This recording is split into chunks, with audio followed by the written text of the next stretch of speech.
It doesn't belong to you. It belongs to the government. I think they might argue that. Like the literal piece of paper in which this dollar is printed does not belong to you. It belongs to the federal government. You can't just destroy money. Why can't you destroy money? It's not your property. I'm wondering if that's the way they go, because otherwise it does not make any sense logically or legally how they'd be able to get around what the Washington State Constitution says. We have all been protected from an income tax for more than 90 years by a constitution that has never been amended to allow one. And now Democrats think they have an opening. Now they think that protection can be dismantled, not through the process that the Constitution itself requires, not through honest persuasion of voters. They decided to push past that. It's through a series of rulings that redefine ordinary words until the original meaning just completely disappears. The game is rigged. They think that the referees are in on it, and they probably are. And the only people who seem alarmed are the ones who will eventually be writing the checks. That should be you, me, everybody else should be alarmed because we are the targets. But for anyone who's asking you whether or not something is unconstitutional, this is the easiest argument that you will ever make. You don't have to watch a single episode of The Practice or Ally McBeal to understand. Although I will acknowledge that being a fan of both of those shows helped me understand a little bit more than I think I otherwise would have. Let's find out what else is trending. What's trending? Who cares? There was a No Kings rally, and everyone was all like, there's going to be hundreds of thousands of people on the streets of Seattle. And they got, about 75,000, they say, in Seattle. Tacoma had their own version. Olympia had a version. Like, everyone had their own thing. It's the same people who showed up last time, showing up again, and they proved that we live in a country with a king who I guess is happy to allow people to take to the streets and protest his very existence, which seems odd for a king to do. I feel like kings would not normally allow that kind of thing. But hey, we don't know what kind of king they're talking about.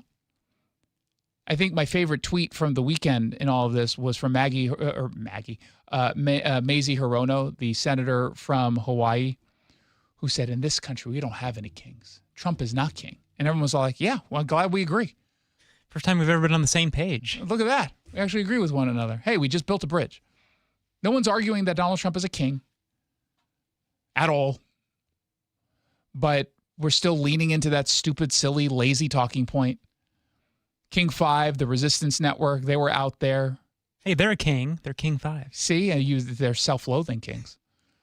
They're out there saying, hey, we're king, but we're not the same kind of king that you're against. They were talking to protesters who said they would have missed this opportunity to protest something that's not being disputed, even if they had the weight on their shoulders. They said, no, we will show up come hell or high water. To make history, to be part of the largest protest in the country's history. Where else would you want to be right now? Literally anywhere. Quite literally anywhere. I'd rather have my fiance drag me to the Tulip Festival. Well, okay. You might have... No, I'll stand by that. Is there a time limit on how long we'd have to be at either? That's true. Okay, that's fair. That's a good question. Right? Yeah. Now, how about this? Equal time. Whatever it is, wherever it is, it's equal time you have to spend there. So if you otherwise would have had to spend 30 minutes at the No Kings rally looking at blue-haired women in frumpy sweaters covered in cat hair, you'd have to be 30 minutes suffering from your allergies at the Tulip Festival. I think I might choose the Tulip Festival for 30 minutes, over 30 minutes with these insufferable lunatics. Here's a woman who said it was a good way for them to vent their frustrations because up until this moment over the weekend, they haven't been able to vent their frustrations anywhere. It's a way to really translate our anger and confusion into something that's positive, to love our neighbors and serve them well. Oh, were you there giving each other hugs? What are you confused about, lady? So you're angry and confused? That's a bad combo, but does explain Democrats' general attitude. Here's another woman at King 5. And by the way, why do you say woman? Did she give their pronouns? Yeah. No, I don't think so. You made an assumption. Shame on you. Mansplaining. You can make an ass out of yourself, but not of me.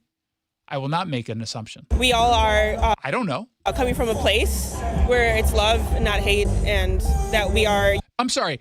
You're coming from a place of love, not hate, as you're out there calling Trump a fascist and a dictator and a wannabe king. This is coming from a place of love. God forbid how you show your hate. Was the person who tagged the outside of the federal building in Los Angeles, kill your local ICE agent, was that coming from love, or was that at least hate? Can we acknowledge that? The people who got arrested in Portland over the weekend, was that hate? But you know what you can always count on at all of these events? Because these are for an elderly population. You can always get grandmas out there singing. You got the Boomer Brigade. They're out there singing cringe protest songs like this one at Tacoma's Wright Park. There were kings, there were people being pushed by the kings to the people. Okay. You're saying kings twice in the same Not sentence? good. We need to workshop those lyrics. Wait, was this the Bruce Springsteen concert? I thought that was in D.C. If anything, it kind of sounded like a Neil Young cover. There were kings, there were people being pushed by the king. There were kings with people being pushed by the kings? You couldn't make that line more efficient? I don't know. He was Start probably with stoned when he wrote it. The kings push the people. Can't you just lean into that first? So the people couldn't take it anymore. He said people twice and kings twice in the matter of like 8 words. Oh, my God. Those were dark days, like these dark days.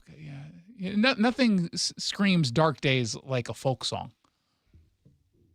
An upbeat folk song at that. The dark, oh God. Here's an MC at one of the rallies in Tacoma, Andre Jimenez.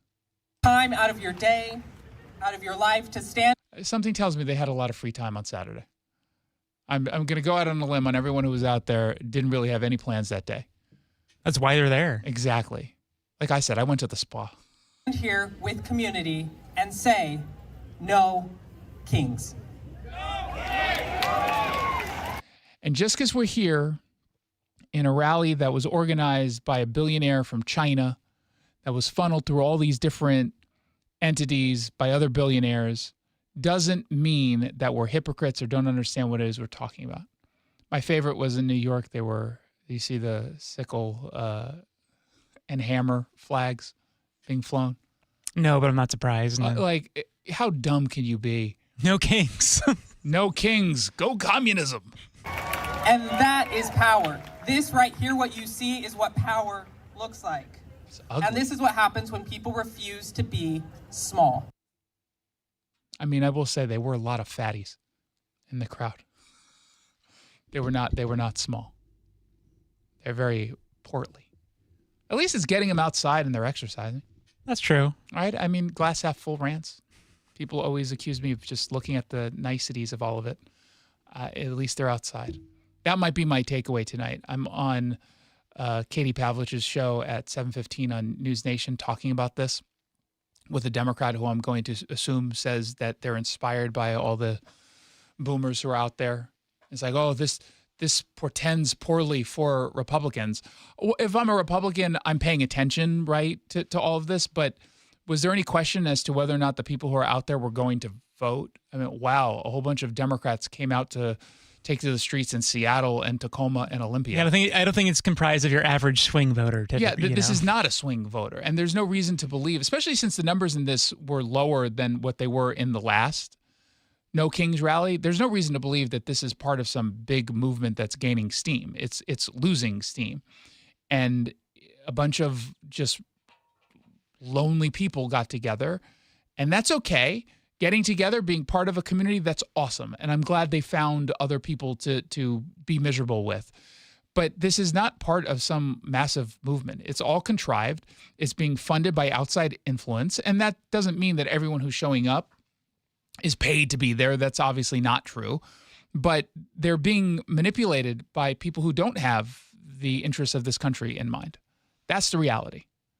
That's the reality. And again, they can pretend all they want. 1-800-465-8770 for your texts. Let's find out what else is trending. What's trending at the movies? I don't usually do movie reviews on a Monday, but I thought in this case, I'm a little late to the game because of travel. It's an important one to review. It's called Project Hail Mary. There are movies that entertain you, and then there are movies that remind you why you fell in love with going to the movies in the first place. And Project Hail Mary is unquestionably the latter. It's directed by Phil Lord and Christopher Miller. They are the people behind the Spider-Verse films. It is adapted on a book by a guy named Andy Weir, who previously wrote The Martian. And I read this book. I loved this book. And I wondered whether or not it could translate to film effectively.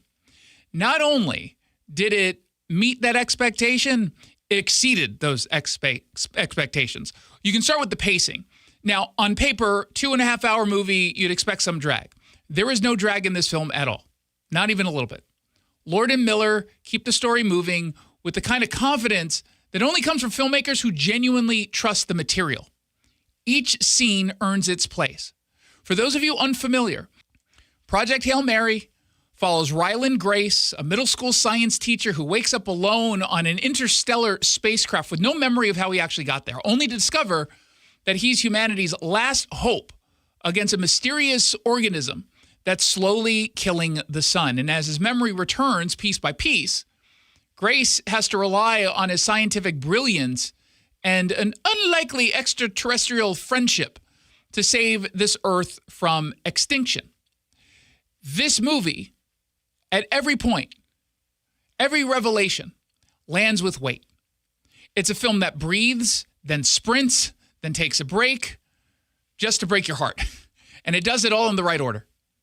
Fans of Andy Weir's brilliant novel that came out originally back in 2021 can breathe easy. This is one of the most faithful book-to-screen adaptations that I think I've ever seen. The spirit is there, the science is there, the humor and the soul, it is all there. The screenplay honors what made the book so beloved while making it sing as a film. And here's the thing. None of this probably works without Ryan Gosling. Ryan Gosling, as the lead, is so good. Playing Ryland Grace, this middle school teacher, he delivers what might be a performance of his career. It's a different kind of performance. He's funny without being glib, vulnerable without being weak, heroic without being boring. This is a one-man show for long stretches, and he never lets you feel the absence of anyone else. It is, simply put, a standout performance. The humor also lands. The action sequences thrill. And at its core, Project Hail Mary has something that so many big-budget sci-fi films desperately lack, which is a genuine beating heart. The Rotten Tomatoes score calls it a near miraculous fusion of smarts and heart. And for once, that blurb gets it exactly right. This is pure entertainment, and it's at its absolute best. Do not wait for streaming. This is one, and I don't say this lightly, this is one I recommend you find on the biggest screen you can find.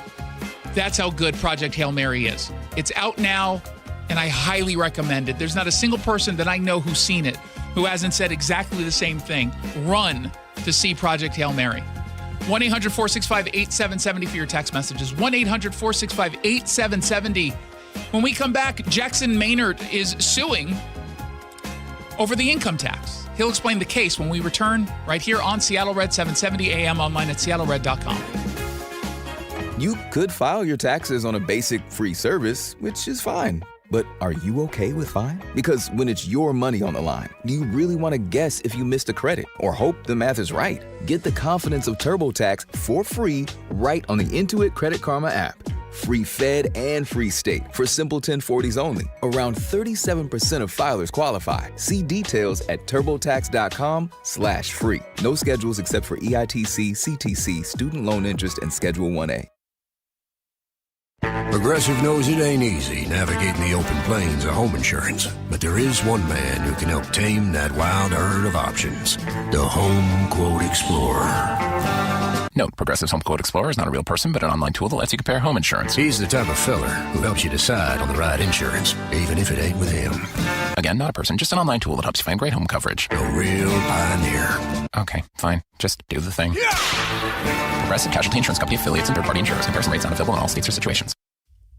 Hey, it's Jason Rantz. There's a local company genuinely changing how the Pacific Northwest handles real estate.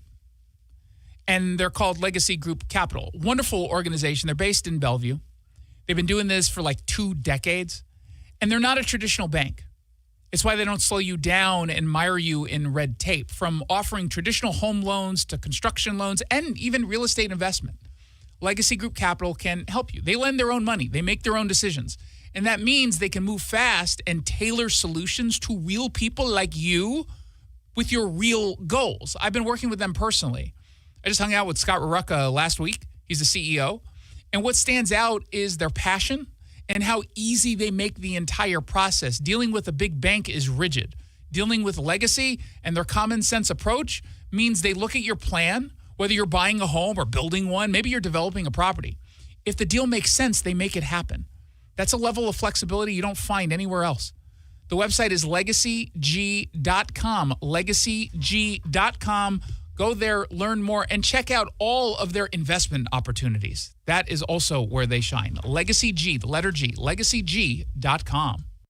Hi, I'm Chad Cicchini, owner of Heritage Homecraft. We'll custom build you all new cabinet doors and drawer fronts, and using our exclusive 1/4-inch solid wood refacing process, transform your existing cabinets into a beautiful new kitchen. For a limited time, we'll pay the sales tax. That's right, we'll discount all new orders the cost of the sales tax on the project. Call today and let one of our pros come out and show you how easy and comfortable it'll be to get going on your new kitchen. Heritage Homecraft, 425-485-1600, 425-485-1600, or heritagehomecraft.com. From whiplash to herniated discs, there are a few car accident injuries we've all heard of. JP Pendergast with Pendergast Law explains that even the most common injuries differ from one another. Pre-existing conditions, health history, beginning of treatment. There are hundreds of factors that make every person and every injury unique. While these variables aid medical treatment, the strongest case recoveries must also take them into account. Could you explain a little bit more? Our team at Pendergast Law is obsessed with turning over every stone to differentiate each case. This requires thorough investigation, diligent listening, and relentless research. We never pursue cases with a one-size-fits-all approach. We built our success by treating every injury and every case with the individualized attention our clients need and deserve. Pendergast Law's individualized approach to even the most common injuries makes the difference in case outcomes. It's another reason why I can't recommend them enough. If you or a loved one has been injured in a car accident, call Pendergast Law. We can help. Do you like helping others? Become a Shiva volunteer. In Pierce County, join the hundreds of volunteers across Washington state who help over 90,000 people each year with their Medicare options and questions. You don't have to know Medicare. We'll teach you. And if you're bilingual, even better. For more information and how to apply, call Shiva at 1-800-562-6900 or go to insurance.wa.gov. Sponsored by the Office of the Insurance Commissioner and aired by the Washington State Association of Broadcasters and this station. The Jason Rantz Show. All right, let's break it down with Seattle radio host and author Jason Rantz. Jason, if I didn't know you, my first question would be, do you make these stories up? No, they accepted this proposal. I guess it's a measure of how much they really don't like Trump, isn't it? Long form. Earlier today, Governor Bob Ferguson signed this clearly unconstitutional income tax, 9.9% tax on income over $1 million for now. Of course, the intent is to go across the state to collect an income tax against us all. The Democrats have not even tried to hide their position. So thankfully, we've got our first lawsuit being filed this week by the Citizen Action Defense Fund, CADF. They're based in Olympia. Jackson Maynard from this wonderful organization, someone I just saw over the weekend. He joins me now. Welcome back to the show. Great to talk to you again, Jason, after seeing you just this weekend, as you mentioned. Yeah, so there was a Thurston County Republican Party speech that I delivered for Lincoln Day dinner, and everyone, of course, wanted to talk about the income tax. We knew that this was going to happen this week. It's not a surprise. So I imagine the legal argument has been ready to go for a while now, especially because it seems pretty easy, the legal argument. It is. It's pretty straightforward. And, we retained Rob McKenna. We're going to be filing suit within the next few days. And he laid out the whole argument in the memo that he presented to the legislature and the governor back during session, which unfortunately they ignored. And it basically says Income is property. Property is broadly defined in the state constitution as anything tangible and intangible. And so if you have a property tax, you've got to have it uniform, applying to everybody, and it's capped at 1%. And the income tax bill that the governor signed today does not meet those requirements of the state constitution. Let's talk through some of the potential responses from the state Supreme Court. They can either go one of two ways. If they go against this argument that you're making, and I wouldn't be surprised if they did, what would be the legal case exactly? I can't imagine the kind of pretzel one would have to turn themselves into in order to make this work. Well, the nice thing is, Jason, we got a sneak peek at what the other side's going to argue a couple of years ago when you had the capital gains tax that was challenged. And the nice thing is a majority of the court rejected getting rid of 100 years of precedent and did not take the bait that the other side offered to have them do that. And so, we have some comfort in the fact that the court said, look, in that particular case, this is an excise tax, it's not an income tax, but they had a window by which they could have said, oh, we think this case law is outdated, or we think that, whatever they want to try to dream up to say why it does not apply. This, these bedrock cases that have been around every time the court has reviewed this for the last 100 years. So, I think that bodes well. I think it's kind of interesting that for the first time we have a majority of the court on the ballot, which doesn't usually happen. Usually there's just 3 justices on the ballot every 2 years, and they're usually running unopposed. And so, I think there's a real chance for the voters to weigh in on the composition of the court. But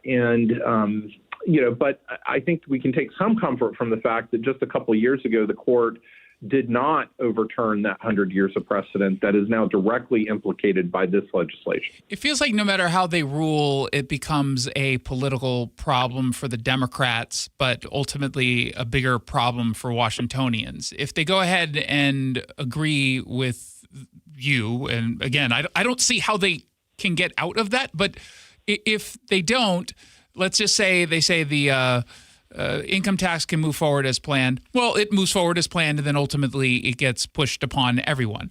If they do agree with you and they say this is wrong because of the uniformity clause, Democrats just come back and say, well, we tried just to put an income tax on the wealthy, but the state Supreme Court said we have to do it to everyone. And so they'll do it anyway, but they'll just blame the state Supreme Court. Yeah, I guess they could. They can do that now, right? They could pass an income tax now that is uniformly applied to everybody and is capped at 1%, and that would generate some revenue. I think but they don't want to do that. They're not going to do that. What I think is the larger reasonable fear that people have, and why this is not just bad law, but it's bad policy, is you had all of the letters from people in the tech industry and business that were saying, of people that are voting with their feet and leaving the state and saying, look, I can't, we have a huge competitive advantage in this state in industry and tech, and that we don't have an income tax that we're giving up. And then the other broader fear that your listeners should have that is justified, as you mentioned, that if we lose this case, that the legislature absolutely will expand this tax. They only need to do it with the stroke of a pen and eliminate a paragraph, and then we've got this thing applying to everyone, of course not capped, and that's really the nightmare we want to avoid, and that's why we're fighting this fight and making sure that the court upholds that 100 years of precedent. We've already seen some of the exodus happening. The wealthy oftentimes will not wait to get screwed before they make their moves. And when we're talking about the wealthy, they're mobile. They can make a move at any point, and they saw this coming. Well, I think you raise a really good point that also refutes one of the main things at the bill signing today, which was kind of like a pep rally for an unconstitutional tax, which is, this is about, kids' free lunches or hungry kids or whatever. If the legislature wanted to fund, hungry kids, they could have done that with the $80 billion budget. They should have made them at the very top, but they decided not to do that. What they're doing is depending on a tax that's not just unconstitutional, but as you mentioned, it's completely unpredictable. The capital gains tax that was kind of structured somewhat similarly has been a abysmal failure. The estate tax was so bad they had to repeal it. Why on earth, when people can vote with their feet and try to avoid the tax, would you make funding kids' lunches dependent on this, really unpredictable and wild, undependable type of revenue stream? Well, aren't they doing that purely for political strategic purposes? Now they can say, what's wrong, Jackson Maynard? Why don't you want low-income kids to eat? And I would say what's wrong is that you're using hungry kids as political pawns to sell an unconstitutional and illegal tax, and hopefully the voters and the public will see through that. Yeah. Since when will that stop a Democrat from taking a position, just using kids as political props? How dare they? We're talking with Jackson Maynard. He's with the Citizen Action Defense Fund. They announced earlier this morning they've retained former Washington Attorney General Rob McKenna to lead this constitutional challenge against the income tax. It's a very straightforward lawsuit and legal argument. Again, it seems very difficult for me to envision a Supreme Court that takes itself seriously, rejecting the legal arguments. We talked earlier this hour why it's very clearly unconstitutional, but it is possible that they side against you. If that were to happen, what downstream impacts would that have, and what does that mean just for our Constitution in Washington State? I think it's incredibly troubling, not just, as I said, the bad policy that would have. I think Washington State economically is going to continue to spiral, as we've seen. And I think in terms of the Constitution, look, businesses rely on the rule of law. There's this concept that the courts are there through stare decisis, and they have precedent, and they're not supposed to change it unless they've got a really, really good reason, because that stability in the law is so important. That is a major function of the courts. And so if this can be overturned simply by, the whim of, some justices and by, what amounts to political preference or ideological preference, then, that has some really troubling repercussions. But again, for them to do that, especially when they had that opportunity a couple of years ago, I think is definitely unlikely. And I think we've got a strong case. We've got definitely a very, very good attorney, former attorney general, very well respected, making that case. So we're optimistic about our chances. What's the time frame on a case like this? Sure. So we're going to be filing, as I said, within the next few days. These things usually take a few months in the trial court, and we're figuring out the best court and the best time and best plaintiffs to use to have the best argument. So that usually takes a few months. And then after that, usually the state Supreme Court accepts the appeal because of the public importance of this matter. They don't have to. It's a discretionary thing. But that can also take a few months. So, I think it will take a year or two to get a final decision on this, which is kind of what happened with the capital gains tax last time. But, the tax doesn't take effect for 3 years technically. So we've got some time to resolve it. Which is so odd, because we were told that this is an emergency. I can't believe they waited so long for an emergency. Yeah, there was an emergency, and then the new clause they put on there is that, well, it's in support of public institutions, which is a different part of the Constitution. There may be other people making arguments about kind of the referendum aspect of it, but the bottom line is, this is unconstitutional. It's bad policy, and we're going to do everything we can to make sure the best arguments are presented in the court to get this thing struck down. You just mentioned the referendum argument. Brian Haywood from Let's Go Washington, he was on the show earlier. He announced a referendum has been filed today specifically to challenge this idea that they can't have a vote on this. I imagine you're not working in coordination with Let's Go Washington, but are you supportive of other efforts to go after this income tax outside of what it is you're doing? Oh, yeah. I mean, my group is focused on the constitutional challenge. That's why we retained Rob McKenna. But, I think as many different groups as want to challenge this as many different ways, we've got to be able to do that because, this is important to our state. I mean, this is existential. This is, the most important significant policy and political issue that will come before the state in our lifetimes, I think. And it'll determine who we are after this. And, I'm proud to be in the fight, and I'm glad other groups are taking a look at it and fly-specking it and trying to figure out as many ways to take this thing down as they possibly can. There are many vulnerabilities in this particular income tax, so long as reason, logic, and the Constitution prevail. Again, we've been talking with Jackson Maynard from the Citizen Action Defense Fund. If you want to learn more about how you can help, head over to citizenactiondefense.org. Jackson, thank you so much for stopping by. Really appreciate it. Thank you so much, Jason. I appreciate it.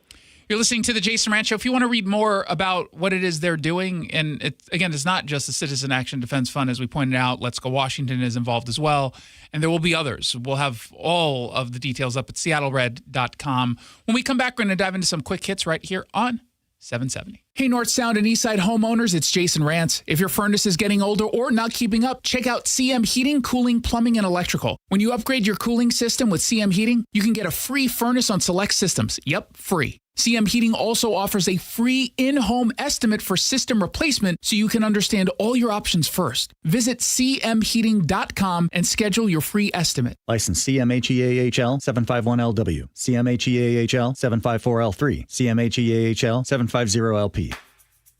Thinking about starting weight loss treatment? GoodRx is here to help. We offer FDA-approved GLP-1 medications prescribed by licensed providers, including the Wegovy tablet, with straightforward pricing and pickup at your local pharmacy or delivery to your door. All from America's #1 prescription app. Go to goodrx.com/weight loss to get started. GoodRx is not insurance. Cancel anytime. #1 prescription app ranked by a third-party study. DQ presents the Blizzard Double Flip Deal. For a limited time, when you buy one Blizzard treat, you get a second for just 99 cents. That's 2 Blizzards, 2 spoons, 2 flavors, and 2 flips. So don't miss out on the Blizzard Double Flip Deal, available only for a limited time and happening now at DQ. Because the only thing better than a Blizzard treat is a second Blizzard treat for just 99 cents. It's a deal to flip for. The Blizzard Double Flip Deal. Participation may vary. You didn't work hard to watch your retirement unravel. You saved, you sacrificed, you built something meaningful for yourself and for your family. Hi, I'm elder law attorney Rajiv Nagaich. I've seen what happens when unexpected health events collide with traditional retirement plans. Savings that took decades to build drains away faster than anyone expected. At LifePoint Law, we help you build a life plan to help you protect your assets and way of life. If you are retired or thinking about retiring, now is the time to double-check your retirement plan. Retirement doesn't have to feel like a gamble. With straightforward planning and clear answers, LifePoint Law replaces fear with clarity, but only if you start now. Attend the next seminar this Saturday in Bothell, April 7th in Bremerton, the 9th in Olympia, or the 11th in Federal Way. Seats are limited. Sign up now at lifepointlaw.com. Visit lifepointlaw.com. Do you like helping others? Become a Shiva volunteer. In Skagit County, join the hundreds of volunteers across Washington state who help over 90,000 people each year with their Medicare options and questions. You don't have to know Medicare. We'll teach you. And if you're bilingual, even better. For more information and how to apply, call Shiva at 1-800-562-6900 or go to insurance.wa.gov. Sponsored by the Office of the Insurance Commissioner and aired by the Washington State Association of Broadcasters and this station. The Jason Rantz Show. Bring in Jason Rantz, Seattle Red 770 AM host, and also SeattleRed.com. Jason, great to have you with us. Jason, Seattle is just continually ground zero. Yeah, and this is really the Pacific Northwest is ground zero for all this nonsense. USA Today is mocking the far left. The quick hit. A bombshell report from the Free Beacon that comes with some audio evidence shows a Democratic Senate candidate from Michigan, Abdul El-Sayed.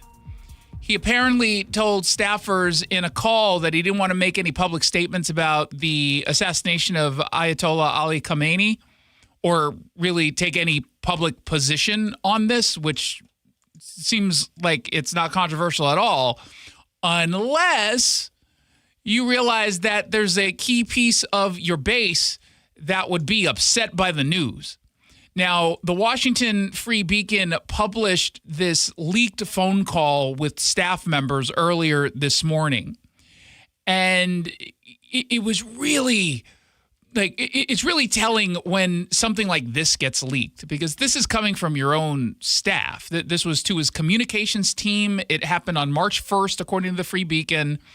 And they were talking about messaging around the military efforts in Iran. The day before, there was an Israeli airstrike that killed the dictator along with many members of the leadership. And he said in this call to his comm staff, his communication staff, that his constituents would be sad about Khamenei dying. And he doesn't seem to be worried about the fact that they would be sad. Like, this is going to destabilize the region. I also want to remind you guys that there are a lot of people in Dearborn who are sad today. Mm-hmm. So, like, I just don't want to comment on Khamenei at all. Like, I don't think it's worth even touching that. Now, he doesn't, again, the context doesn't appear to be around how he's in a tough spot because his constituents or his would-be constituents, his base, are terrorist sympathizers. Like, there's not even any nuance in any of that. And he pointed out that he thought reporters are going to try to bait him into commenting about Khamenei's death. But, like, we have the moral high ground here. I think the more we stay out of, like, they're going to try and bait us into saying, yeah, but isn't it justified now that they took him out? Right. And I just think for us, like, we got to be like, no. Now, he comes from Dearborn. I think that's where he's based, in Michigan, which has the largest Muslim population per capita of any city in the country. He, is obviously hoping to play into that base to put him into office. I will say Dearborn gave a plurality of its vote to Donald Trump, and there was the conversation about how Donald Trump was actually getting Muslim voters not because of any particular policy. It was kind of because they believed that he would end the war in Gaza. So they didn't seem to mind that he was on the Jewish side, on the Israeli side of things. They just didn't want to see, I guess, more bloodshed. And they also rejected the far left garbage coming from the party around gender identity, around children in schools. This had also become like a really big issue in the Muslim community. But now you've got this candidate who's hoping, just because he himself is Muslim, he's going to be able to bring these voters on, and he doesn't want to say or do anything that might get in the way of that. But of course, he does want to point out that the only people who benefit from the war are the Jews. And frankly, this doesn't actually benefit the United States. You know what benefits? It benefits Israel, who has captured too many of our politicians through AIPAC contributions. Yeah, so just, casually leaning into the anti-Semitism as only a left-winger can. Gotta love it. Gotta love it. Meanwhile, we've got a story over at SeattleRed.com about an unfortunate decision in the state of Oregon, or really, let's not just put it on the state. Let's put it specifically where it belongs, the University of Oregon. They announced that it's going to start dispensing the abortion pill to students through its on-campus health center starting in the fall of this year, and they're doing it because a bunch of activists decided to demand it. The original report that I saw was from the Lund Report. This is an independent outlet covering health news for Oregon and Southwest Washington. And it said the school is making mifepristone and misoprostol available at the health center. Mifepristone is probably the one that people know the most. It blocks progesterone, which is the hormone required to sustain a pregnancy. It's typically paired with misoprostol to complete the actual abortion. And of course, they didn't offer any independent health review as to why they were doing this and why it should be deemed just completely safe. What they're doing here is putting their institutional stamp of approval on a drug because a bunch of student activists demanded that they do this. And that's all that this is about. There was a coordinated campaign by Students for Choice, the Associated Students of the University of Oregon, and the Young Democratic Socialists of America at the University of Oregon. According to the Daily Emerald, they said that in February, the Democratic Socialist chapter had been pushing for an on-campus abortion pill access for about 3 years before formally making it the group's top campaign priority in this past fall. They pitched a coalition that said, hey, we're going to push these administrators until they relent, and eventually they relented, according to Carly Windle, the president of the UO Students for Choice. During a time when abortion access is being rolled back and literally people are dying as a result of it. That's made up. This is a huge thing that's been expanding in our little corner of the world. Now, the claim that abortion access is being rolled back is just not true when you look at the actual numbers. There are more people getting abortion than before. They might not have been able to get it at the place that they otherwise would have prior to some newly passed restrictions at the state level. This is a states' rights issue. The idea that it's just been quote unquote rolled back is incredibly misleading, especially in the context of higher numbers of abortion than before. The idea that there are a bunch of people dying on the streets as a result of this is just absolute nonsense. If that were the case, we would get a ton of stories. And they tried to make a bunch of stories happen. They tried to deliver with urgency another death in Texas. And then you would look into the story, and it wasn't a death related to some sort of, botched back alley abortion with a hanger the way that they wanted you to think. They're just not telling you the truth. And weirdly, you haven't seen any of those stories lately. Why is that? Why is that? Why haven't we seen any of those stories if we're getting all these people, especially in the Pacific Northwest, this activist is speaking. Oregon hasn't rolled back any abortion access. Washington hasn't rolled back any abortion access either. So whether you go to school and you're based in Portland or Vancouver, you've got two states where you've got a ton of options to get an abortion. So spare me this nonsense. That's what this is. Just to be clear, this is nothing but nonsense. It is more fear-mongering coming from activists who want you to think that there's some sort of war on women, when the only war on women that exists culturally, legally, or politically in this country, not just in Oregon, but especially in Oregon and Washington, the war on women is coming from the radicals on the left who want to define what a woman is to include men, to include biological men. And they do it at the expense of women. Meanwhile, they're out there claiming that it's Republicans who are coming after women. Please spare me. In Idaho, you know what they're doing? They just passed a bathroom criminalization bill that says you actually have to use the bathroom or locker room that corresponds with your actual biology, that you're no longer going to be able to go into the bathroom of your choice based on how you're feeling that particular day, what gender you think you have. They're actually fighting to protect women and girls. Meanwhile, in Oregon and Washington and other blue states, they're doing quite the opposite.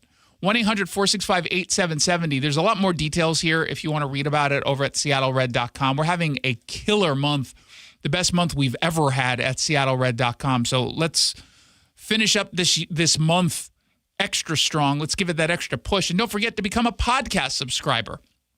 I dropped one rung last month. I don't like that. As far as subscribers goes. That's wrong. So why don't you help me out? Go to wherever it is you get your podcasts, Apple Podcasts, Spotify, Amazon, everywhere you can find a podcast. Just search my name, hit the subscribe button. Or, of course, go to seattlered.com. Well, there's nothing I hate worse than being cold. And if your house is feeling a bit drafty or the floors of the main level are way too cold on your feet, that's probably because your crawl space and attic don't have enough insulation. It's probably making your furnace work overtime. So now you're spending more money as well. Well, how about a free and easy way to learn if you need better insulation? Just schedule a free corner-to-corner inspection of your crawl space and attic with Crawl Pros. It's exactly what I did. They'll show up to your house. They'll go where you don't want to, certainly where where I didn't want to, and they'll tell you if you got any problems with your crawl space, your attic, and especially your insulation. If they do discover your home is under or improperly insulated, they'll show you all the utility rebates as well to help you get that work done correctly and affordably. If you're a PSE customer and your home was built before 1990, you could receive a rebate to cover up to 95% of the cost. Make your home more comfortable, save on your energy bill with Crawl Pros. If you're worried that anything's going on in your crawl space or attic, critters, mold, water, plumbing issues, call Crawl Pros or go to crawlpros.com. The stock market was on fire in 2025 due to AI and tech stocks. Now is the time to set a strategy for 2026. It's a good opportunity to lock in those gains and invest into a stable platform. With $8 trillion in cash sitting on the sidelines, investors are either scared or unsure where to go. Hi, I'm Scott Rireka, CEO of Legacy Group Capital in Bellevue. Legacy Group Capital develops local real estate, lends money, and shares the profits with our investors. Diversify with Legacy Group Capital. Invest into our Northwest Fund, which is currently delivering 9% on a fixed rate term. It's our flagship fund for 19 years with zero investor losses. And yes, we do accept IRAs. Find out why 1,300 local investors have invested over $350 million. Legacy Group Capital at legacyg.com. This is not investment advice. Investments available to accredited investors only. Details at legacyg.com. By texting 64,000, you agree to receive recurring automated marketing messages from Real Success. Message and data rates may apply. No purchase required. Terms apply. Available at ourrealsuccess.com.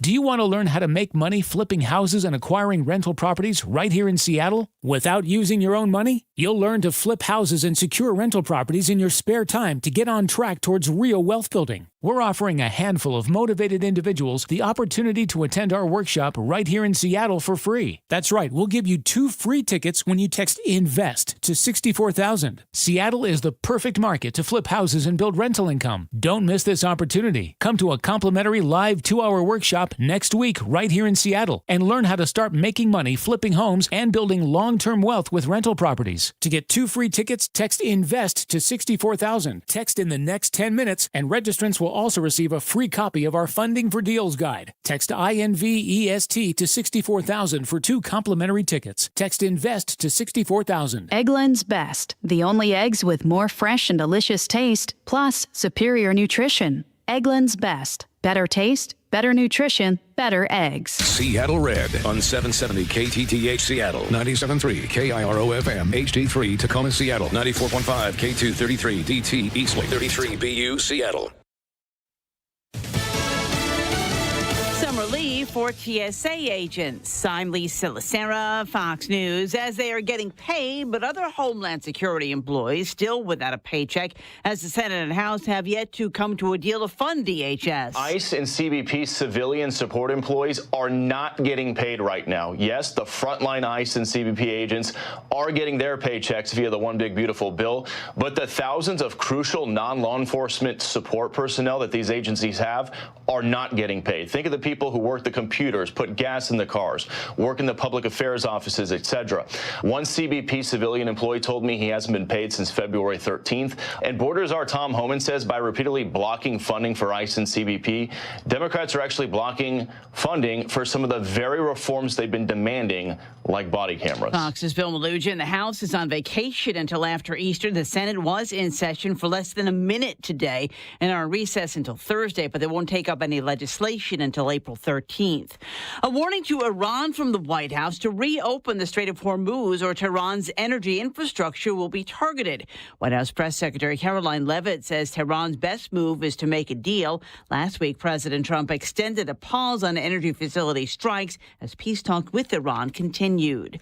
The final preparations have begun for NASA to launch its Artemis mission to orbit the moon. As preparations continue, Launch Director Charlie Blackwell Thompson said there is much work happening well before astronauts get to the controls. Configurations of the vehicle, the checkouts that we do prior to getting deeper into our countdown, and all of this will take us over the next day or so. As for the 3 Americans and 1 Canadian that will fly Wednesday, Chief Flight Director Emily Nelson said they've been at Cape Canaveral since Friday with their families. Fox's Colonel Scott. America's listening to Fox News.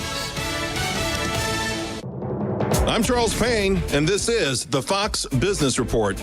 The major averages ending mixed and erasing earlier gains as oil prices continue to climb, and the widening Middle East conflict is offsetting hopes for Iran talks. The major averages are looking to close out the month lower by more than 7.5%. Tech was the worst performer, with the Magnificent Seven big cap tech stocks mostly lower, led by Tesla and Nvidia. While chip stocks came under pressure, shares of Micron Technology dropping again and falling nearly 10%, continuing the memory maker's sharp post-earnings sell-off. With Monday's losses, the stock is down 30% since its blowout earnings report on March the 18th, which was fueled by robust demand for artificial intelligence chips. The Dow up 50 points, the Nasdaq lower by 154, S&P 500 down 25. That's your Fox Business Report. I'm Hillary Barsky, invested in you.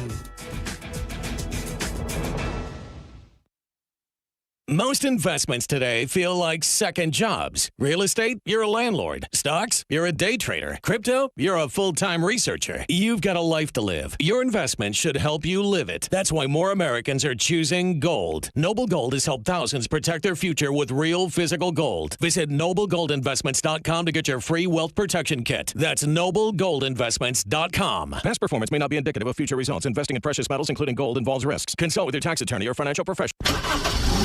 Coach! The yellow light! God, I'm walking here!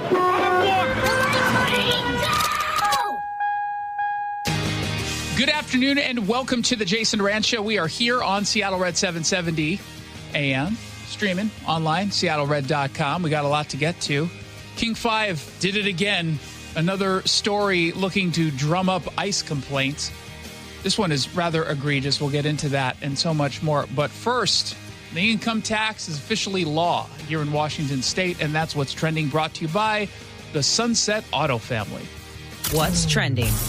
Let's get political. Let us be clear right out of the gate that today is the day Washington State officially crossed a line that it swore it would never cross. A state income tax is now law. Governor Bob Ferguson signed 6346 into law earlier today. There was not a millionaire in the crowd. Thank you. We did it, everybody. Yeah. And yet every single one of those people in that crowd will eventually be hit by this state income tax. They just don't believe it yet. This has been branded as a millionaire tax.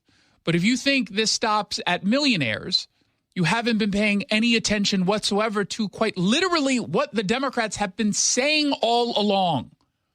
Now, here's what actually happened. You had 9.9% income tax passed on income above $1 million. It goes into effect in 3 years, although technically the bill starts in 2 years. It's collected in 3 years. And they're going to tell you that this is narrow. They've been saying that this entire time. This is targeted. This is about fairness. And they'll definitely tell you that this is not about a traditional income tax. This is all about key investments in Washington State. And if you come out against it, well, it's because you don't want to see kids eat food. You don't want them eating lunches. Well, they could eat a little less these days, right? I know, Fatty McFatface over there. This bill will be making important investments, and that's an understatement, in affordable health care, long-term care, quality K-12 education, all the key programs that make Washington State great. Of course, what he's not telling you is that the promise that he made, which we, in fairness, we all knew he was lying, was he would not sign an income tax unless more than half of the revenue coming in would come back into the pockets of Washingtonians. And much like a year ago, he said he wasn't going to sign any new taxes. He goes ahead and signs an income tax bill that doesn't deliver even close to half back to Washington residents, because this was never about helping us. It was about growing that budget and paying for the ever-expanding budget. That's it. That's what this was about. Although if you ask the Majority Leader, Jamie Peterson, Pie Crust Peterson, this is also about correcting some past injustices. With this bill, we're going to begin to right a historic wrong that has plagued our state for nearly 100 years and made our tax system one of the worst and most regressive in the entire country. Just real quickly, did they get rid of some of the regressive taxes, or did they just increase taxes now on millionaires and then soon the rest of us? Yeah, they just added more. Okay, yeah. Just because the way he's making it sound as if we somehow got tax breaks. I know they're trying to pretend, well, this is actually a tax break for business. No, it's not. We've asked Washington's working families for far too long to shoulder far too much of the tax burden. Oh, does that mean you get fewer taxes to pay? Because your shoulders, aren't they awfully burdened? They still feel heavy, yeah. That's weird. For the things that we all care about. And we have not asked enough of our wealthiest neighbors. Oh, yeah, you definitely haven't asked enough of your wealthiest neighbors. Didn't you just hit them with a capital gains tax and then an even higher and more absurd estate tax? A capital gains tax that was also unconstitutional. Yeah, well, stop with your nitpicking on the Constitution. My God, who amongst us hasn't broken the Constitution a time or two, fundamentally? Now, let's get into the obvious next steps, right? So this is headed for a legal fight. The announcement was made earlier today. The Citizen Action Defense Fund has retained former Attorney General Rob McKenna, the governor who never was but should have been. He's going to be fighting this in the state Supreme Court. The state constitution has long been clear on prohibiting this unless it was a uniform tax, which obviously, very clearly, this is not a uniform tax. So Democrats are gambling. They're betting the courts will either reinterpret the law or carve out an exception. And if they win, that's when things really change for all of us. Because once that legal barrier falls, there's nothing stopping Democrats from lowering the threshold. Today it's $1 million. Tomorrow it's $500,000. Then it's $250,000. Then eventually it looks a lot like you see in the States where people are actively leaving. Eventually it's going to hit the $25,000 a year talk radio producers. That's inevitable. That's going to happen. We've seen this game before. We've seen this movie before. New York, California, they push aggressive tax policies. The wealthy then leave because they're mobile. They can pick up and leave at any point. It's really easy for them because they've got a lot of wealth. And then the lawmakers, they don't fix their budget. They just say, okay, well, we're going to have to fill this hole somewhere, so they're going to come after everybody else. It's a cycle. And the part the Democrats don't want to admit is that they're building that exact cycle right here, right now in Washington state. Now, the other big thing that happens here is the political reality in Washington just shifted dramatically. You had Democrats who pretended for years that they weren't interested in pushing an income tax, while some were kind of like, well, but we kind of are. But the prevailing talking point from most on the left who were just being dishonest was that they didn't want this to be an income tax. And even when Republicans warned that this was the goal, they dismissed it as fear-mongering. That argument is over. This is the policy. This is the direction. And voters now have a very clear understanding of what progressive taxation actually means in practice. Again, you heard that clip from Jamie Peterson giving off the impression that somehow they're taking away some of the regressive taxes. No, those taxes still exist. They're just adding new ones. Those taxes still exist. They didn't come out and say, well, you know what, the average Washingtonian, your tax is going to effectively be lowered by 5%, 1%. Your gas taxes are going down. The sales tax is going down. That didn't happen. Property tax is going to go down. No, they didn't go down. They went up. The regressive taxes still exist. You are being lied to.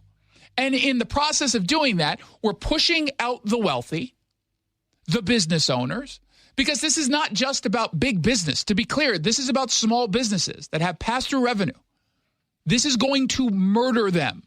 This is going to decimate them, which was a point that Minority Leader John Braun made. We are on a steady path to the dismantling of what has been a very strong, very resilient, very good economy here in the state of Washington. If you're a business owner or an investor or someone considering a move to Washington state, all of this matters. One of the key differentiators for Washington state, one reason why you would come to Washington instead of Oregon or Idaho, if you were looking to the Pacific Northwest, you would say, hey, they don't have an income tax. They don't have a state income tax. This is a place where we can grow, just like Amazon and Boeing and Starbucks. Oh, hey, where are they growing right now? Where are they growing? So we took that key advantage away. And what do we have to show for it? Nothing. We have absolutely nothing. And as Chris Gildon pointed out, he's the Senate Republican budget leader from Puyallup. This is a very slippery slope. They're going to say, well, we can just change the threshold of this income tax, and it's going to expand and apply to more and more. The easiest lever that government has to pull is the income tax. So how do you attract long-term investment at this point? What's the argument that you're going to make? Come here, because at least we'll spend more of your money wisely. You can't even make that argument. They haven't spent money wisely in Olympia for how many decades at this point? Oh, but Jason, it's going to go to funding education. Why do you hate kids? Well, I hate kids for a whole lot of reasons. But that's a bad faith argument. It's going to child care. It's going to public services. And look, those are legitimate priorities. But the problem is when your solution drives away the very tax base that you're relying on, it turns out you're not solving the problem. You're making it worse. You are making the problem worse. And when revenue inevitably falls short, and it will fall short, they will never admit that the policy failed. They'll simply say, we didn't go far enough. We didn't do it enough. We have to raise the tax on the millionaires from 9.9% to 13.7%. And when that fails, they're going to say, okay, we didn't go far enough, but don't worry, we're going to fix it. And I know what you're thinking. You think we're going to kill you, everybody else with the tax. Don't worry, we're not. It's modest. We're not okay with the regressive taxes. We're only talking about 1% on everybody else. Just 1%. That's it. And when that fails, it's going to be just 3%. And then when that fails, just 13%. It is inevitable. And none of this works without a wealthy tax base willing to say, keep harming me.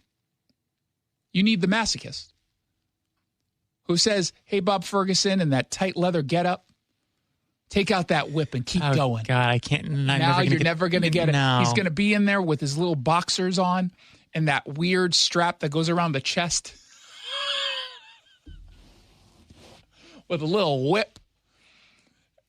And it's just going to keep punishing us over and over and over again. My dreams. There was a LinkedIn post that I saw. It kind of went viral by LinkedIn standards by a guy by the name of Adam Wright. He's the vice president of finance and accounting at Pacific Rim Land Incorporated. And somehow, because of who I follow, it ended up falling on my LinkedIn page. And he does this extensive breakdown of this income tax, not making an argument that's ideological chest thumping. That's not what this was. It was just looking at the math. And unsurprisingly, the math doesn't flatter the Democratic talking points. He said this entire income tax rests on one assumption, a really stupid assumption, that no one is going to leave. We already know people are leaving. We already know people have left. Seattle Times has a piece out today looking at Department of Licensing data just on licenses, like IDs, those things that Black and Latino voters can't get because of racism or something. And it shows that we're seeing a net loss of residents, something to the tune of like 35,000. And it's happened since they started with the capital gains tax. Now, we obviously don't have numbers from this year or even last year, but they looked at it and it seems pretty clear. And so Wright identified in this LinkedIn post a pretty significant structural flaw with this income tax. And he wrote, this millionaire tax is a huge mistake. It relies on a very small group, about 20 to 30,000 households who already pay roughly a third of all state taxes staying put. That's the assumption everything hinges on. If roughly 1 in 6 affected households leave, the tax goes underwater. If more than that leave, the state starts losing money fast. Even in the best case scenario, if no one leaves, which just isn't realistic, the upside is only a small percentage of the state spending, which has more than doubled in just 10 years. So he's looking at that and says, well, that's a bad algorithm to have to fall into. That's not just a flawed assumption, but it's a pretty significant gamble, what they're doing here. He said, I've talked with a lot of friends and colleagues recently, and I'm feeling quite confident that the rate of people leaving or who have already left is going to be larger than 1 in 6. Now, again, I imagine the Democrats will say this is, number one, anecdotal, and that part's true. This is anecdotal. We don't have hard data yet. It's early. But they're going to say this is just fear-mongering by people who don't want to get hit with the tax. It's certainly true people don't want to get hit with this tax. What's also true is we still have a whole bunch of data that we can point to, while not specific to the income tax, specific to the capital gains tax, specific to the advertising tax that they put in place, specific to the death tax or the estate tax that they put in place, that shows people leaving. They're actually leaving. What are you going to do when the math starts to catch up? They're going to target the rest of us. Now, there's going to be a lawsuit. It will be filed in the next couple days. Jackson Maynard, who's with the Citizen Action Defense Fund, so funny. I hung out with him on Saturday. I was in Thurston County for a speech. Wonderful people there. Thank you so much for inviting me. Always feels good to be wanted. And this is Jackson Maynard, not Jackson Meyer, just to clarify. I said Maynard. I know. But in case people were like, wait, Jackson Maynard, is that the name of your producer? They're not going to confuse you with a brilliant lawyer, Jackson. That's fair. I promise you that. The same way they're not going to confuse him with a slightly competent producer. I assure you. He's much older and better looking. But he spoke with our sister station. He's going to be on the show later today. But he spoke with our sister station about this lawsuit, and it is pretty clearly unconstitutional. We have retained Rob McKenna, former attorney general, who issued a memo also at our request earlier during the session in which he outlined the unconstitutionality of the income tax.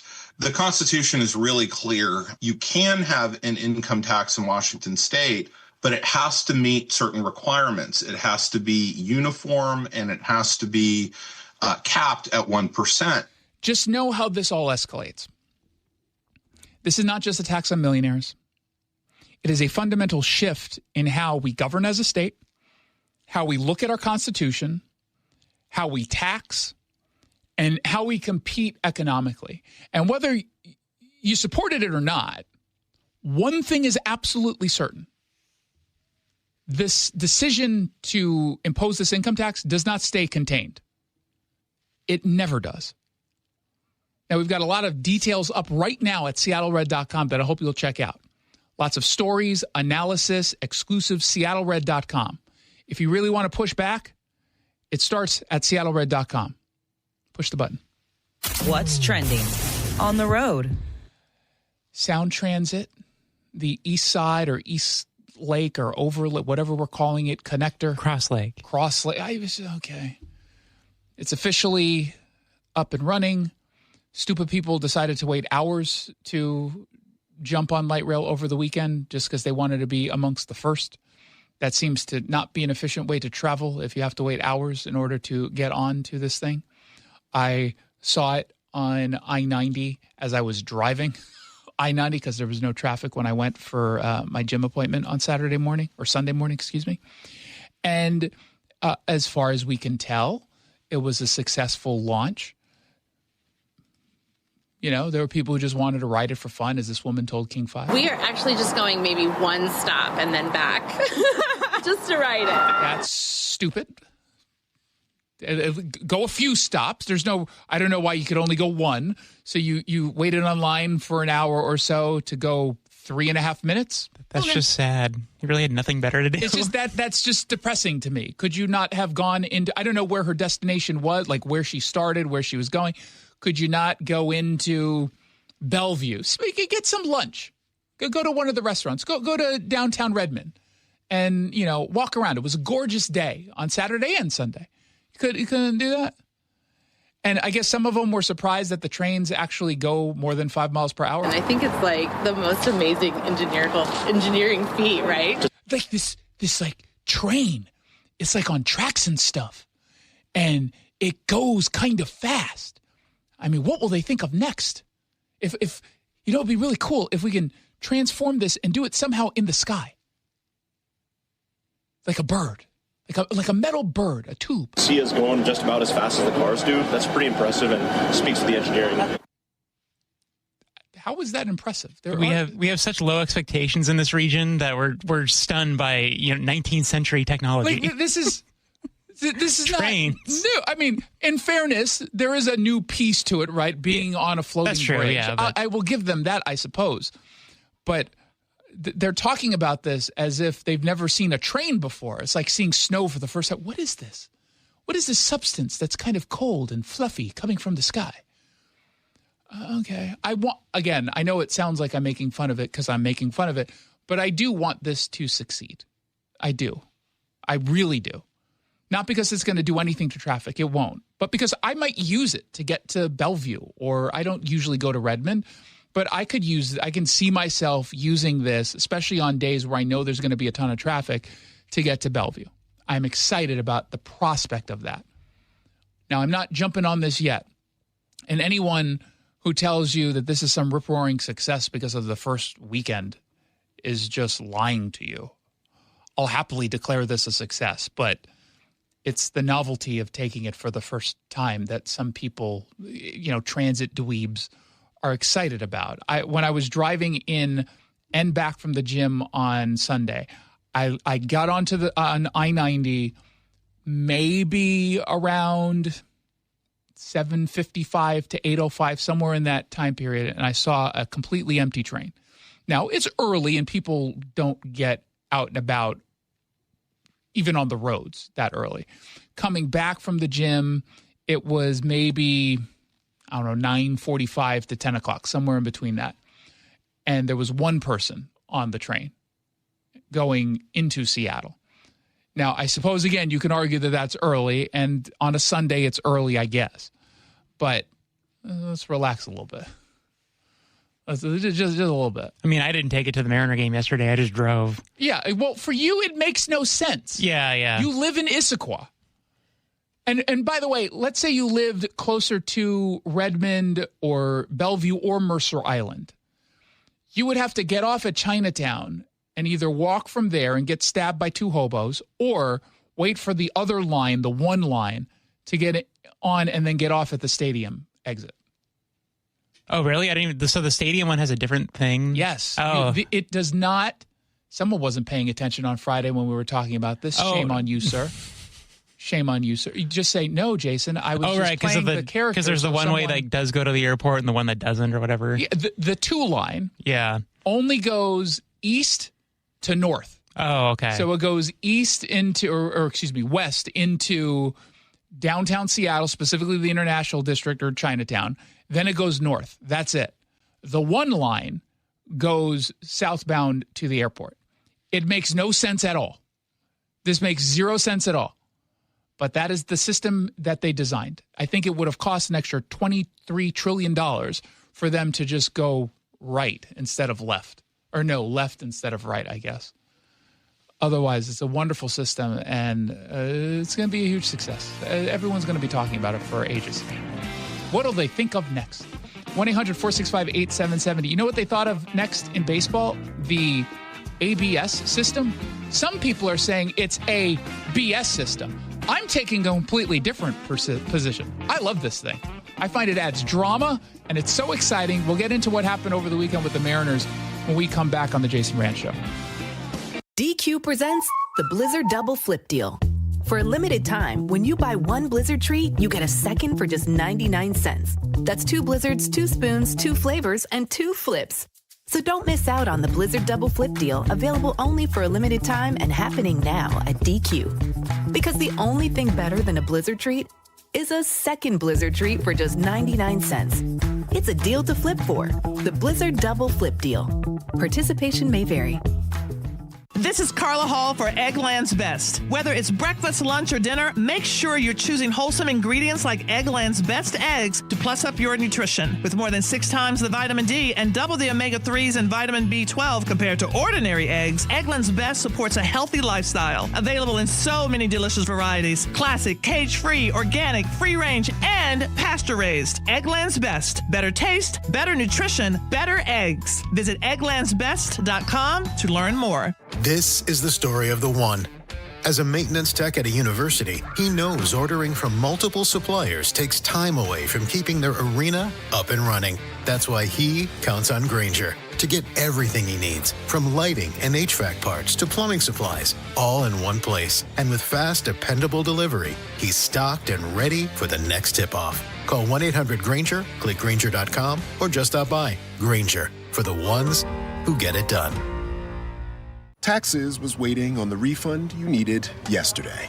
All right, your car repair is going to run about $3,000. Ugh. Now Taxes is getting back on the road with TurboTax and Credit Karma, where you can get your refund up to 5 days faster and get personalized guidance to take every dollar further. Now this is Taxes. Intuit Credit Karma with TurboTax. Deposit a federal refund into Credit Karma Money account and early submission of refund data by IRS required. Terms apply. Banking services provided by MVB Bank, Inc. Member FDIC. Credit Karma is not a bank.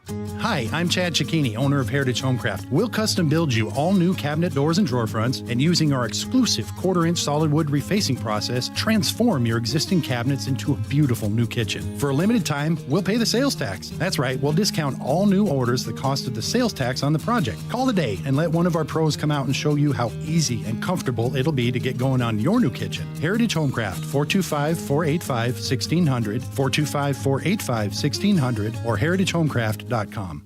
Do you like helping others? Become a Shiva volunteer. In Pierce County, join the hundreds of volunteers across Washington state who help over 90,000 people each year with their Medicare options and questions. You don't have to know Medicare. We'll teach you. And if you're bilingual, even better. For more information and how to apply, call Shiva at 1-800-562-6900 or go to insurance.wa.gov. Sponsored by the Office of the Insurance Commissioner and aired by the Washington State Association of Broadcasters and this station. How would you like to finally lose all those unwanted pounds quickly without spending thousands on painful injections or prescriptions? Hi, it's Donna Simpson, health and wellness expert. You probably know someone that is using Ozempic, the hottest diet craze in the country. Everyone knows about this prescription injection. Celebs use it to look their best. The problem is most of us can't afford Ozempic, and these injections can be so uncomfortable. Now you can lose the weight just as easily, but with no needles, no expensive prices, no side effects, and no worries. You need to try Lozempic, a new miracle weight loss breakthrough that performs so well it's been called nature's Ozempic. Lozempic is an easy-to-take diet pill now available without a prescription, being used by thousands to get rid of those unwanted pounds. So call now and find out how to get a free bottle. To find out how to get your free bottle of Lozempic, call 800-631-7101, 800-631-7101. Free bottles are limited, so call 800-631-7101. That's 800-631-7101. Welcome back to the Jason Rantz Show. Thank you so much for tuning in. Do appreciate it. We're going to talk about the new ABS system in Major League Baseball in a bit. I really, really like it. I know it's controversial to some. But before that, less than a week after Washington's new mask ban took effect, the Facing Race reporter Sharon Yu over at Woke 5 News, she's already doing what she does best. Generating outrage, rallying activists, encouraging civilians to file legal complaints against ICE officers. This is pretty egregious, even by King 5 standards. She did a report about the mask ban that was signed into law, and her report disingenuously asks whether or not ICE agents are violating Washington state law. This is video of an ICE arrest from this morning. Ay, Dios mío, ¿en serio? The clip shows masked agents arresting someone from a red pickup truck. And the white SUV with flashing red and blue lights has a new driver sticker. The arrest happened a few minutes after 8 a.m. at the intersection of 17th Avenue Southwest and Southwest 98th Street in White Center. Across the intersection from Jeff Saley's Ring doorbell camera, which also captured the arrest. They apparently put him in the car or the white SUV and drove him off. That's normally how it goes. They don't drop them into a wormhole and then they pop out on the other side in some different content, although that would make things so much more efficient. Haley has owned Mary Maids at this corner since 1991. He says some of his employees witnessed the arrest. Just kind of curious. I'm going to go out on a limb and posit we will not find out any details on why the person was arrested to begin with. I'm just going to throw that out there as a guess. And by guess, I know it for certain because I've already seen the package and I wrote about it at seattlered.com, but still. They clean and they say, we have to watch out the windows, make sure nobody's going to pull up. The employees confirmed agents were wearing masks. That is now against Washington state law as of March 19th. This morning's arrest isn't the only one caught on camera. What? There's another arrest caught on camera of a criminal illegal immigrant that you're pretending isn't a criminal at all and don't even make an attempt to explain how you didn't find out why the person was arrested yet? This video from yesterday in Burien shows a masked agent walking past a white Toyota Camry that has broken windows. Witnesses say agents stopped one man in the Camry, smashed his windows, and arrested him. Today, the only evidence of that arrest is the shattered glass on the ground. Well, it's Burien. That could have also been from a stolen vehicle, courtesy of a drugged-up hobo who was stealing cash from a car so he or she can buy fentanyl. That's all I have of this happening. Back at Mary Maid's in White Center, Saley says he's seen ICE in the area before. No, we haven't been affected. I have my little no ice sticker on the window. Well, you know, I'm willing to bet they were otherwise going to go into that Mary Maid's, because even ICE agents sometimes have messy apartments, condos, and homes that need to be cleaned. Oh, they don't mess with me. I love how they're focusing on some random dude who owns a Mary Maid's. And the clip that they include in their feature is, oh, no, it hasn't impacted me at all. The sticker is a guideline. The mask rule is the law. Yeah, that's not good. We have a law. They need to follow them. Good. The law doesn't have any penalties baked into it, but it does allow anybody who has been negatively impacted by masked agents to directly sue those agents. And now the Attorney General's office, they don't do those specific litigations, but they... Oh, that's weird. It's almost like it was performative. Are asking the public if they have any evidence of agents breaking the law or using excessive force. They would like to hear from you, and you can send that evidence over to immigration@atg.wa.gov. So you're just a press officer for Nick Brown, the survivor loser, our Attorney General? That's all that King 5 has become. There was no news here at all. But 16 seconds left. Let's hear if she provides any context about why this particular law would not matter to federal agents. Let's just give her 16 more seconds. Greg. Sharon, do we know anything about the two people taken into custody? Okay, let's do it. No? Yeah, not at this point. Okay, we don't know anything about those yeah. two individuals who were taken into custody. I did reach out to ICE to ask about them and also about the mask violations, but we did not hear back. Greg. Okay. Okay. So a few things. Number one, especially when dealing with ICE, if you don't give them any details like identities or anything that can be used to track down who was actually arrested, they're not going to be able to just get back to you. Number two, I can't blame ICE for not wanting to get back to Sharon Yu, who holds water for every criminal illegal immigrant that's ever stepped foot in this godforsaken state. Number three, I'm so disappointed that she didn't offer any context whatsoever as to why the federal government is not going to abide by a state law that governs how they do their job. There's something called the Supremacy Clause, which Sharon Yu, I have to assume, has learned on Google at some point. It's written into the actual piece, the article that appears on the website. It's odd how it didn't show up to give context into that story. Isn't that weird? She doesn't give the other side of this at all. It's almost like, I was going to say it's almost like a King 5 story. It's kind of out of character for her, is it? Have we ever, and I mean ever, found a story from her that hasn't been overtly left-wing? I'm not even saying left-leaning. I'm saying left-wing. No, because if there that was, would be a news story. If there was an instance where she actually presented the other side, I would remember. Yes, exactly. I have to pull all these. But it doesn't exist. This is not reporting. This is organizing. And it's coming from the Resistance News outlet, a reporter who openly targets federal immigration as if it were some kind of sport. And I will say she'd win a gold in that. And this is, by the way, she would be competing against men and women. No context whatsoever here.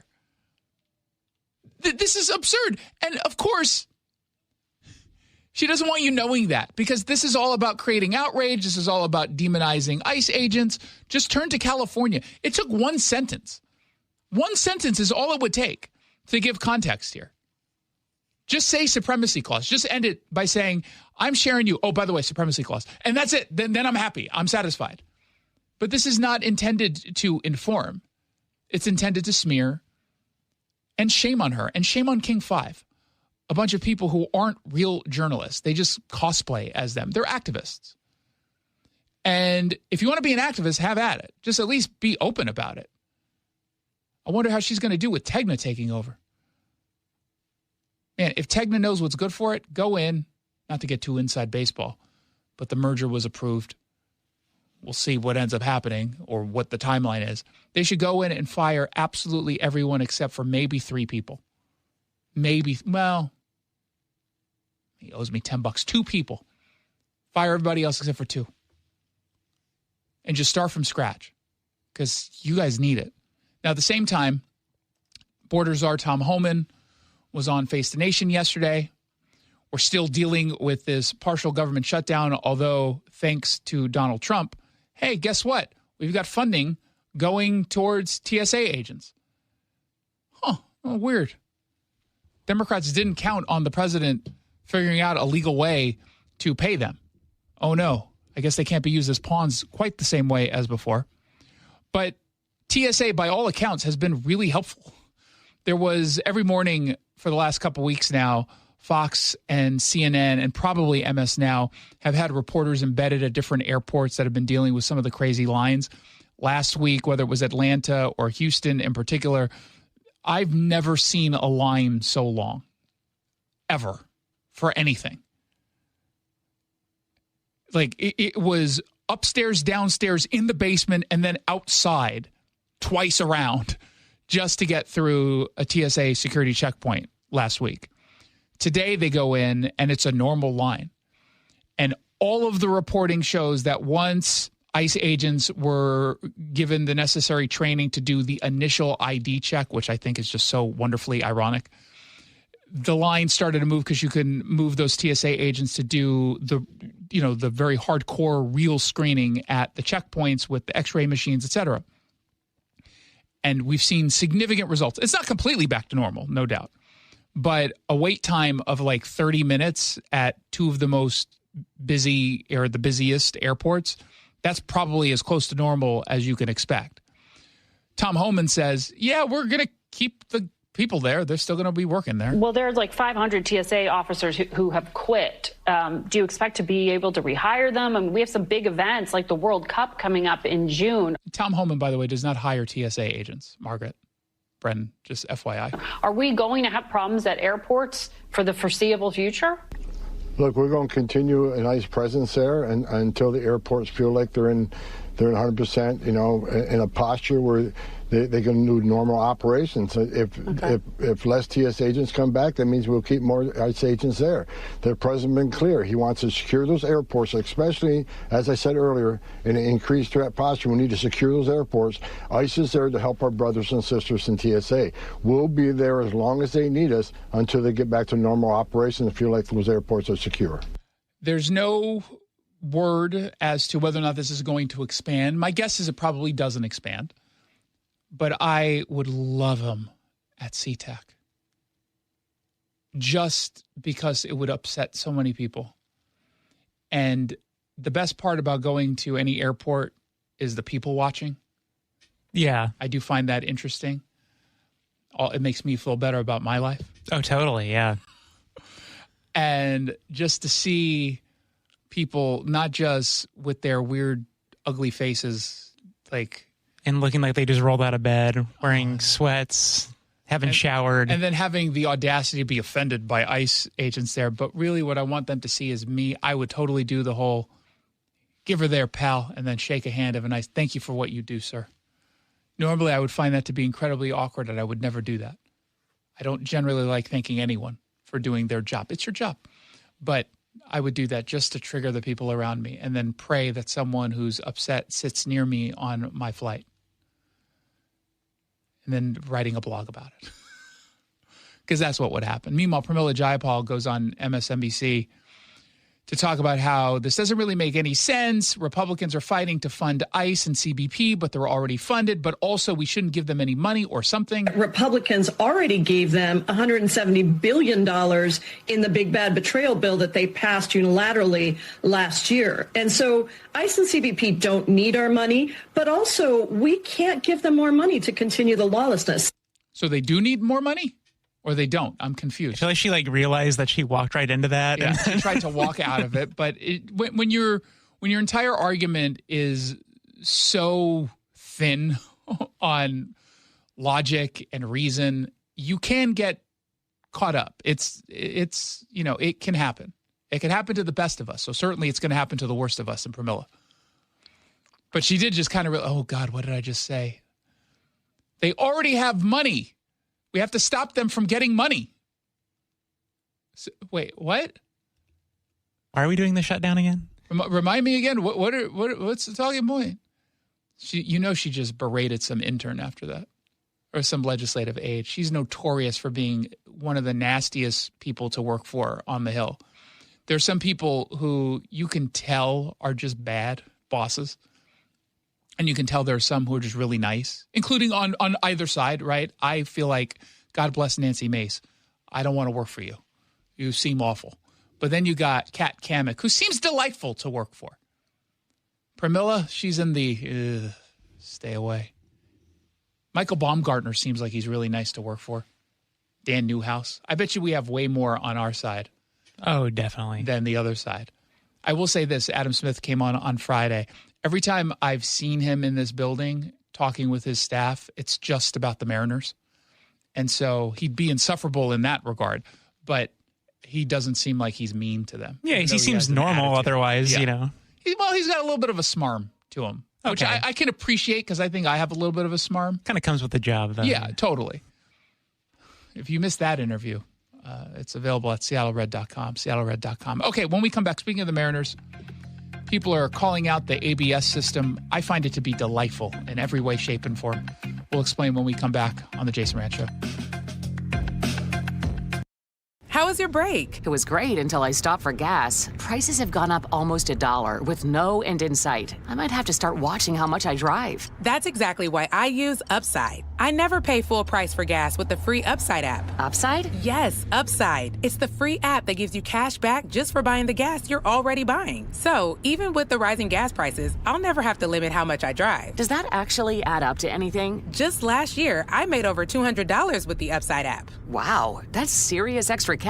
I'm downloading the free Upside app right now. Download the free Upside app to earn cash back on the gas you're already buying. Use promo code THRIVE25 for an extra 25 cents per gallon bonus on your first tank. You can cash out anytime, right to your bank account, or an e-gift card for Amazon and other brands. Just download the free Upside app and use promo code THRIVE25 for a 25 cents per gallon bonus on your first fill-up. That's THRIVE25. Offers vary by user and location. Go to upside.com for terms and conditions. Hey, what a surprise. We got tons of rain here in the Northwest in the late winter into the spring. It all adds up. Now's the time of the year when the ground becomes completely saturated with water, and that can cause real problems in your crawl space. It's Mike Salk here, and groundwater intrusion in crawl spaces, it's pretty common, but it's got to be addressed before it causes structural damage or even worse, toxic mold in your home. You don't want any part of that. That's why if you're worried about any groundwater in your crawl space, you call Crawl Pros and you get a free corner-to-corner inspection. They'll climb into that crawl space, see what the condition is. They will go where you don't want to, definitely where I didn't want to. They came to my house and handled all this stuff. If they find water, they'll install a groundwater drainage system and a sump pump and reroute that water outside your home's footprint where it belongs. Don't take the risk. Do what I did. Have Crawl Pros come out for that free corner-to-corner inspection. They'll even check your attic at the same time. If you're worried that anything is going on with your crawl space or attic, call Crawl Pros or visit crawlpros.com. The stock market was on fire in 2025 due to AI and tech stocks. Now is the time to set a strategy for 2026. It's a good opportunity to lock in those gains and invest into a stable platform.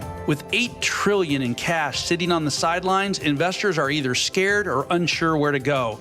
Hi, I'm Scott Rirucka, CEO of Legacy Group Capital in Bellevue. Legacy Group Capital develops local real estate, lends money, and shares the profits with our investors. Diversify with Legacy Group Capital. Invest into our Northwest Fund, which is currently delivering 9% on a fixed rate term. It's our flagship fund for 19 years with zero investor losses. And yes, we do accept IRAs. Find out why 1,300 local investors have invested over $350 million.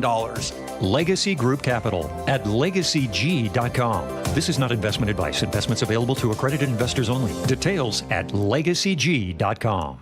How would you like to finally lose all those unwanted pounds quickly without spending thousands on painful injections or prescriptions? Hi, it's Donna Simpson, health and wellness expert. You probably know someone that is using Ozempic, the hottest diet craze in the country. Everyone knows about this prescription injection. Celebs use it to look their best. The problem is most of us can't afford Ozempic, and these injections can be so uncomfortable. Now you can lose the weight just as easily, but with no needles, no expensive prices, no side effects, and no worries. You need to try Lozempic, a new miracle weight loss breakthrough that performs so well it's been called nature's Ozempic. Lozempic is an easy-to-take diet pill now available without a prescription, being used by thousands to get rid of those unwanted pounds. So call now and find out how to get a free bottle. To find out how to get your free bottle of Lozempic, call 800-631-7101, 800-631-7101. Free bottles are limited, so call 800-631-7101. That's 800-631-7101. Welcome back to the Jason Rantz Show. Thank you so much for tuning in. I really do appreciate it. 1-800-465-8770 is how you can send me your text messages. And I'm very curious as to what you think about the new ABS system, which, depending on your perspective, actually stands for a ball strike system or something. What is it? Automated balls. Thing? Yeah. Or a bull bleep system. We don't like it. I've heard lots of hot takes, although mostly it seems like people are supportive. It's been overwhelmingly positive, I think. I love it. So here's how this works. A pitcher, a catcher, or the hitter can immediately challenge a call by an umpire that they think got it wrong. And we saw it exclusively from, maybe not exclusively. Definitely the catchers and the players. I don't know if I remember seeing a pitcher make a challenge, but you have to immediately challenge. It has to be like your gut instinct, immediate, so you're not thinking strategically as to whether or not you're going to challenge this. You get 2 challenges to get wrong.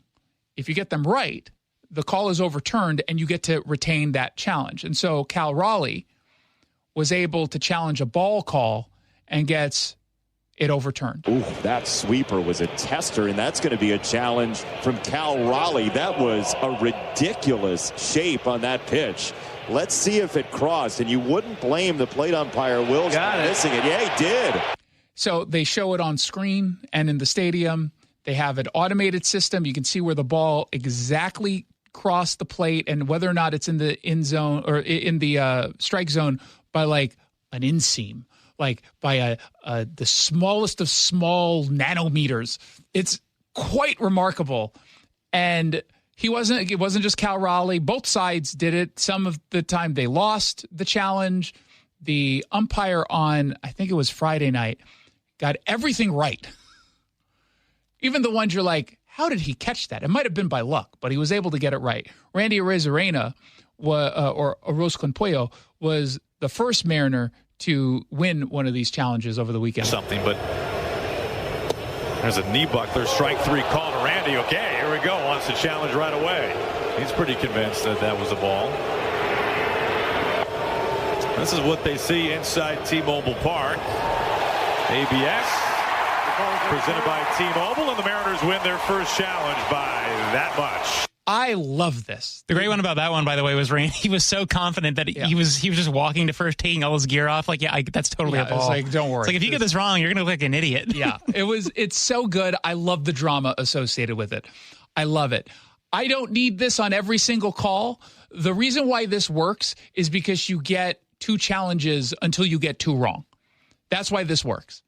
And, other than Senator Chris Murphy of Connecticut, who said that this is the worst system they've ever introduced to Major League Baseball.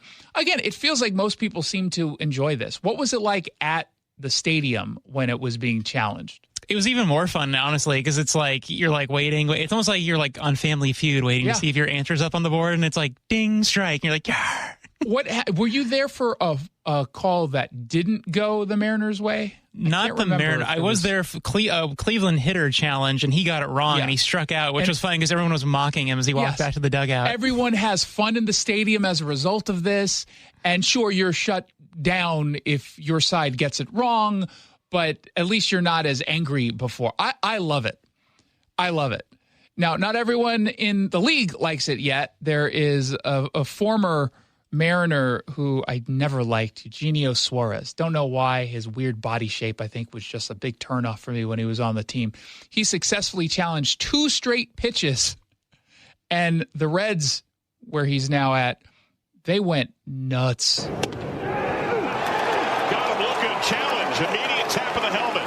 The Reds runners all hold. Batter's challenging the pitch. ABS powered by T-Mobile. That's out of the zone. The AB continues. ABS can be a lot of fun, Mark. It's amazing how minuscule the misses are, but these guys just know it.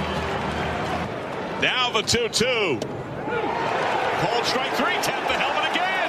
He says it's off the plate away. Batter's challenging the pitch. Here we go. It's so fun. The loudest cheers of the game.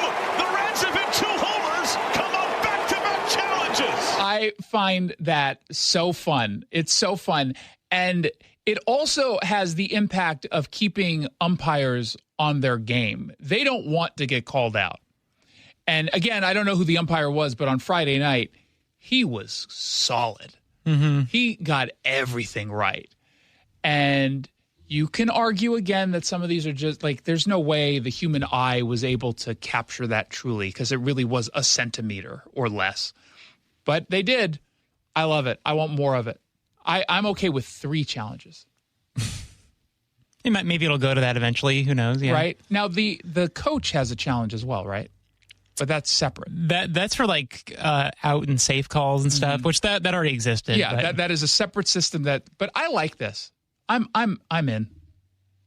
And yet, ironically, I don't like it when there's an offside call in soccer by like a half of a half of a half of a half of a half of a half of a centimeter, and the computer caught it, so they call it back. That I don't like. And I don't know why. But this system I like.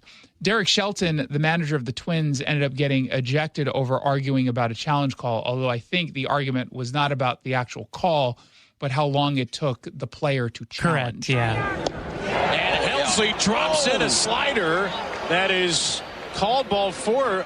I don't think Adley Rutschman. I think he probably did challenge. The pitcher is challenging. Oh, the pitcher's challenging. Yeah, he put him right to his hat. Ryan Helsley with the first pitcher challenge. Now the manager's coming out yelling. First challenge by an Orioles pitcher, and Derek Shelton is incensed. He didn't think Helsley got that off in time. Well, he went right to his hat. Came off the mound and tapped his hat. Les Diaz is yelling at Derek Shelton to get back. And the runner, Keyshaw, will be sent back to first. And Derek Shelton's been thrown out. He's arguing with the robots. You can't defeat the robots. He wasn't arguing with the robots, in fairness. It was great. I love it. I love it. I defy anyone to, unless you just hate everything and you're truly about the untouched game of baseball, you don't want any technology. You lost that battle a long time ago. You lost that. That's not good. I love it. I want more of it. Bring it on. I've watched / listened to all 4 Mariners games. You know what I'm going to do tonight after I get off the air on News Nation? Watch the Mariners-Yankees game? Watching the Mariners-Yankees game. I actually find myself getting into it. I remember what I loved about baseball. Yeah, that's reflected in the ratings. The MLB's ratings the last few years have skyrocketed. Yeah, so. And it's fun to have. What's good about this is you can have it on in the background while you're doing other things. While you're, writing articles for SeattleRed.com or sending passive-aggressive texts to your producer. You can do things. If you don't care about saving 50% off your wireless bill for the same 5G coverage the big guys are charging a fortune for, maybe you care about keeping jobs in America. Pure Talk does. They've pledged to run their entire operation from this country, including all their customer service. Or maybe you care about our nation's veterans. Pure Talk does. They've donated hundreds of thousands of dollars to America's Warrior Partnership, a fantastic organization working hard to prevent veteran suicide. Or maybe you care about closing America's skills gap. Pure Talk does. They're a proud supporter of MicroWorks. They're helping my foundation train the next generation of skilled workers. Don't get me wrong. Saving money's great, and you'll save plenty with Pure Talk. But if you want to be in business with people who share your values, dial pound 250, say micro, and switch to an American wireless company that actually stands for something. Pure Talk. How was your break? It was great until I stopped for gas. Prices have gone up almost $1 with no end in sight. I might have to start watching how much I drive. That's exactly why I use Upside. I never pay full price for gas with the free Upside app. Upside? Yes, Upside. It's the free app that gives you cash back just for buying the gas you're already buying. So even with the rising gas prices, I'll never have to limit how much I drive. Does that actually add up to anything? Just last year, I made over $200 with the Upside app. Wow, that's serious extra cash. I'm downloading the free Upside app right now. Download the free Upside app to earn cash back on the gas you're already buying. Use promo code THRIVE25 for an extra 25 cents per gallon bonus on your first tank. You can cash out anytime, right to your bank account, or an e-gift card for Amazon and other brands. Just download the free Upside app and use promo code THRIVE25 for a 25 cents per gallon bonus on your first fill-up. That's THRIVE25. Offers vary by user and location. Go to upside.com for terms and conditions. Hey, North Sound and Eastside homeowners, it's Jason Rantz. If your furnace is getting older or not keeping up, check out CM Heating, Cooling, Plumbing, and Electrical. When you upgrade your cooling system with CM Heating, you can get a free furnace on select systems. Yep, free. CM Heating also offers a free in-home estimate for system replacement so you can understand all your options first. Visit cmheating.com and schedule your free estimate. License CMHEAHL 751LW, CMHEAHL 754L3, CMHEAHL 750LP. You know the one question that guys hate to have asked of them by their wives, Nick? I can take a good guess. I know you know 100 of them. This is the worst one. Do these jeans make my butt look big? Whoa. Can't answer that one, right? What I've noticed is whenever you ask me questions like that, I just simply say, oh, I don't know. What do the doctors at Longevity Medical Clinic say? Well, the doctors at Longevity Medical Clinic would tell me that my butt looks great in those jeans now that my hormones are balanced. What'd they do? Did they give you something to bring your weight down? No, just a result of having my hormones balanced caused me to lose weight. Who would have known? I had no idea that would be a result of it. So that's good. So the answer is you look great. You're beautiful. I feel great. I look great. Yeah. And I know it. I've also noticed that your testosterone makes you a little feistier than you normally are as my beautiful Greek wife. I might be small, but I have a loud bark. Yes, you do. Do what Nick and I have done. Take a free health analysis at longevitymedicalclinic.com. File now with TurboTax on Intuit Credit Karma. They'll find every